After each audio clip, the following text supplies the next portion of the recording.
ఆదిలాబాద్ జిల్లా నెరడిగొండ మండలంలోని సోమన్నకుంటాల అర్బన్ పార్క్లో బుల్లెట్ రెడ్డి సినిమా పాట షూటింగ్ జరుగుతోంది. ఈ చిత్రీకరణ ఆదిలాబాద్ జిల్లాలో 3 రోజుల పాటు జరగనుంది. డైరెక్టర్గా, ప్రొడ్యూసర్గా, హీరోగా ఆది వ్యవహరిస్తున్నారు. ఈ సందర్భంగా ఆయన మాట్లాడుతూ ఆదిలాబాద్ అంటేనే అందమైన జలపాతాలు, పచ్చని అడవులు, ఆహ్లాదకరమైన వాతావరణం ఉంటుందన్నారు. ఇక్కడి అందాలను ప్రపంచానికి తెలియజేయాలనే ఉద్దేశంతో తమ సినిమాకి సంబంధించిన కీలక సన్నివేశాలను చిత్రీకరిస్తున్నామని తెలిపారు. ఈరోజు మా మూవీ బుల్లెట్ రెడ్డి ఇక్కడ ఆదిలాబాద్ పొచ్చార ఫారెస్ట్లో చేసుకుంటున్నాము. ఇది మన తెలంగాణ ప్రజలందరికీ చాలా సంతోషించదగ్గ విషయం. ఎందుకంటే మన తెలంగాణలో ఇంత అందమైన లొకేషన్స్ ఉంది. ఆదిలాబాద్ జిల్లా భూతల స్వర్గంగా పేరుగాంచింది. మన పేరు ప్రపంచవ్యాప్తం కావాలని నేను పక్క జిల్లా నిజామాబాద్ వాసిని. అందుకని ఇక్కడ ఈ షూటు మొదలు పెట్టుకున్నాం.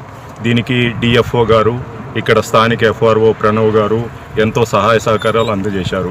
అంతే పోలీస్ డిపార్ట్మెంట్ వారు కూడా మాకు అన్ని విధాలుగా అండదండలుగా ఉంటామని మాట ఇచ్చారు. వాళ్ళ సహకారంతో మేము ఇక్కడ వచ్చాము. ఇది బుల్లెట్ రెడ్డి ప్రాజెక్టు 6 monthsలో కంప్లీట్ అవుతుంది. మేలో ఈ చిత్రం రిలీజ్కు ఉంది. హానికా మేడం ఇందులో హీరోయిన్గా డెబ్యూట్ చేస్తుంది. నా పేరు ఆది. మీ అందరి బ్లెస్సింగ్స్ కోరుకుంటున్నాను. ఈరోజు